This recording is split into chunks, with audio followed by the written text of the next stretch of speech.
What's going on, everybody? It's your boy C-Zar, and we are talking about OnyxCoin today, XCN USD. Hit that like button, subscribe if you want to see more content like this, and let's get into it, you guys. Here we are on the 13th of June, sitting at about 1.3 cents with 21 hours and 40 minutes left in the day here. Chilling, breaking down. Unfortunately, we actually have broken down. We've moved down out of our bull flag, but I wouldn't call it a breakout yet. We are below the trend line. We are. But if we can get back above it, either by the end of today or tomorrow, if we were to see some kind of behavior like this would actually be what they call in the business a fake out. And if we can promote a fake out, then our bull flag target of 5 cents or higher is still on the table. If today closes red and tomorrow closes red, we confirm the breakout to the downside. That doesn't mean that we're going to go lower than this low by any means, but perhaps this is not a bull flag target to consider anymore, and what we should consider then would be the next level in the fibs. We've interacted with the golden ratio once, twice, 3 times, rejected each time. I would expect the 4th time we break through, we would then probably expect to stop at the 786, 886 by the end of the month instead of 5 cents or higher by the end of the month. You feel me? So that's probably what would happen. Looking at the daily RSI, we do actually have some bullish divergence showing its head. It will only be bullish divergence. I mean, you can see it's very close to not being bullish divergence. If we come down a little bit more today, it gets rid of that bullish divergence. It'll only be bullish divergence if today closes where it is or higher and tomorrow closes green. Because if it closes here and then tomorrow closes red, we're going to get rid of that bullish divergence. If we close here, tomorrow closes green, we'll have a pivot. It will be bullish divergence. Getting out of the oversold zone right after getting into it, that's a bullish thing in itself too. Pairing that with the bullish divergence, pairing that with the potential fake out, we've got some volatile psych out move setups coming our way. Maybe. Or maybe I'm just coping and we're going all the way down to the golden ratio, which I say all the way down, but we're actually pretty damn close to it.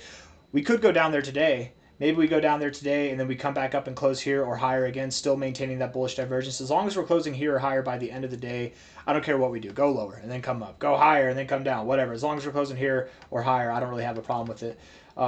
Before we get into the shorter term stuff, I wanted to go on CoinMarketCap here. If you click why is XCN's price down today, you can see that it's got the CMC AI.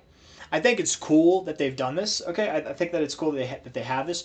I just think that it doesn't work. I don't think that it's going to give you accurate information, right? If you read this and just take it all for granted, or take it all as like fact, you're going to be misled.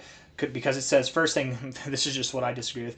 OnyxCoin's 9.95% 24-hour decline reflects profit taking after recent volatility.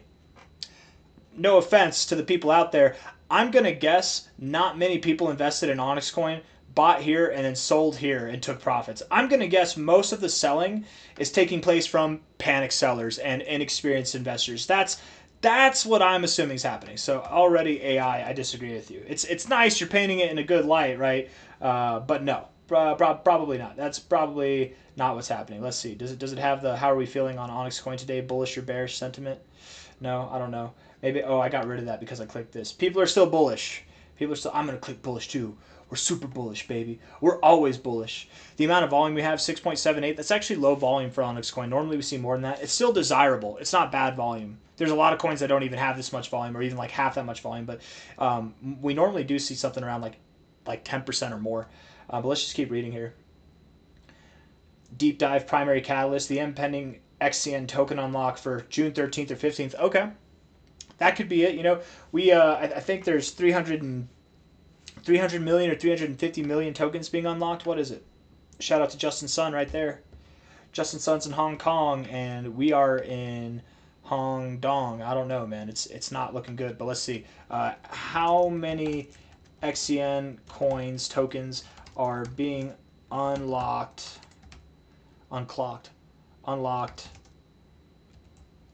tomorrow through the 15th. I said unlocked. Is it unlocked or are they minted? I think they're unlocked, right? I consider it the same. It's not the same thing, I know, but oh, less than 300 million. Okay. Okay, well, that's cool. Yeah, very small percent of the supply, right? Very, very small. So if anybody's worried about that, just understand it's going to have a very minimal impact. Don't get me wrong. That's a lot of cheddar. It's a lot of coins, but not everybody's going to sell. Unlocks tend to promote selling pressure, yes. maybe the Dow, maybe the market makers are like, you know what, we're gonna snag this up at a cheap price. We want to drop it a little bit lower, and then we'll get that fake out. I don't know. We'll see how it goes, but that could imply some selling pressure. So if we do have that going on the 13th through the 15th, I say tomorrow. It is the 13th on this chart, but it will technically be tomorrow. Like it's not going to be until at least like 12 hours from now or something like that, or at least what would it be, 4 hours from now or more. If we do go lower, it really wouldn't be crazy to go down to the golden ratio and then find support there. And I wouldn't expect that we go below 1.1 cents, but even if we do, as long as we're forming higher lows, we still got this wicked U here, and whenever we do move up, higher lows at the end of the day is all that matters. Higher highs and higher lows. Let's look at the short-term stuff, and then we'll zoom out from there, okay? Yeah. 1 hour time frame here. Looking at it. A little bit of volume on this breakout if we're being fair to the downside, so that definitely does substantiate it to some degree. 32 minutes left in this 1 hour time frame. Not a lot of volume, no pickup, no continuation. Perhaps what we do is we see a little volatility, we move up and then we move down. Something like that. We could see the RSI come up and then come down. We get like a higher low with a lower low in the price. Bullish divergence. That's our move. We're right there at 1.23 cents, right at the golden ratio. What golden ratio are you talking about, C-Zar? I'm talking about this golden ratio right here, baby. Let's see. Low to high. Yeah, right there. 1.23 cents. I mean, it could happen. So one thing, and I want to be clear here, just because we move up back to prices at like 1.4 cents or 1.5 cents, just because we get back into the range of the bull flag, don't get too excited. We very well could just be finding resistance before seeing our final push. Whoa. I ate some spicy food earlier. Oh, God, hold on.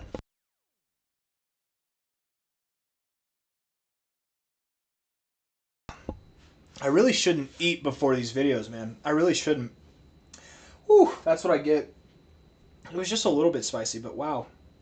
That choked me out right there. It's some spicy chicken.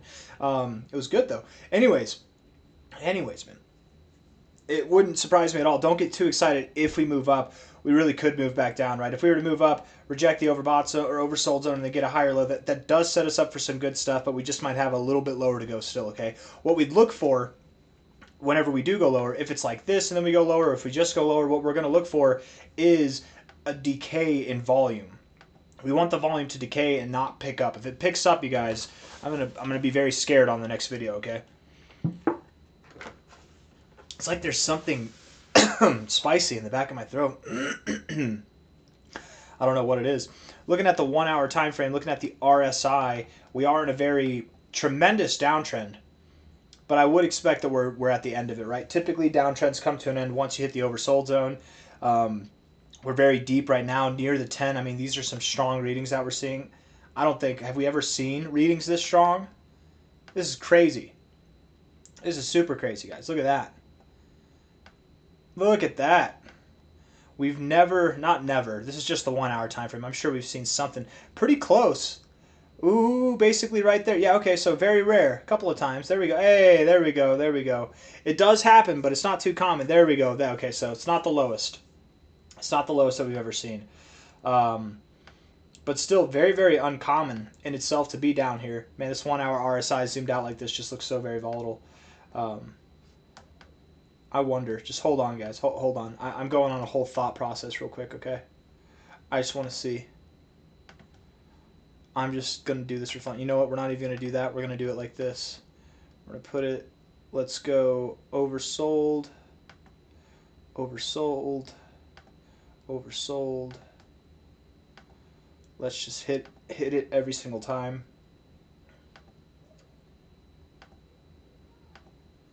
No. Okay, no. I was going to see how well would it have worked out if you bought at these oversold areas. And sometimes it works out. Sometimes it does not work out, actually, so never mind. No, that was just a waste of time. But we are pretty low on the RSI.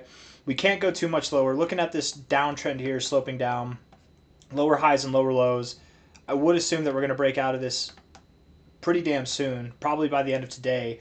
Just because we break out doesn't mean we can't go lower, but we would at least be very near our low, if not at it at that point, and then start to build from there and see a bullish tomorrow, bullish weekend potentially.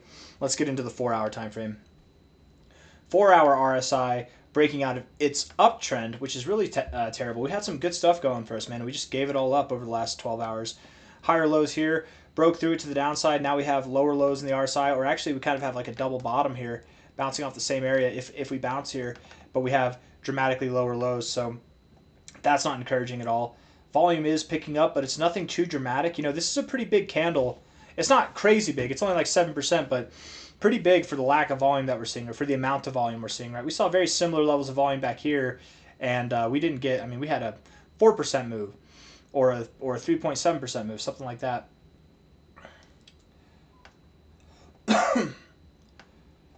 Let's see. At the end of the day, guys, I think that we're going to move a little bit lower, down to 1.23 cents. We're at 1.3 cents now. We'll see a little bit of volatility. We might move up between now and like the next 6 hours. We might move up a little bit. And then going into the end of the day, I would expect that we do see that low and then hopefully some recovery. Hopefully we close the day around this price or higher. Hopefully I'm wrong and we don't even go a little bit lower, but we're definitely, I mean, we're pretty damn close to that golden ratio, low to high. I would expect that we do go there at least, just being this close right now. We don't have to, but that's what I would expect. We've got token unlocks happening tomorrow, which might impact the price a little bit. Token unlocks, if you're ever in any project at all, and you're like, oh, but maybe they won't sell. They're going to hold because they're bullish. Anytime there's token unlocks, there's selling pressure. Anytime, there always is. So be aware of that. I'm having a hard time talking because this spicy food's actually getting to me. I'm not gonna lie. I keep getting distracted by that. So if I sound a little bit off, it's just throwing me off. But I'm just gonna end the video there. I'm gonna drink some water and maybe gargle, and I'll see you guys on the next one. Hit the like button, subscribe. Thank you all for being here. And in case anybody's curious, no, the 26 to 32 cent target is not off the table. That's still very much a consideration. I very much believe we will be there by the end of July. I just think, you know, we're seeing a little bit of turbulence here, a little bit of volatility that's unexpected right now, but we still broke out of our downtrend here. We're still consolidating. I mean, potentially breaking out here. Hopefully we can get a fake out and validate that by tomorrow. But but yeah, I gotta gargle some water, man. This is hurting me. I'll see you on the next one. Hit the like button, subscribe. Thank you all. Bye bye.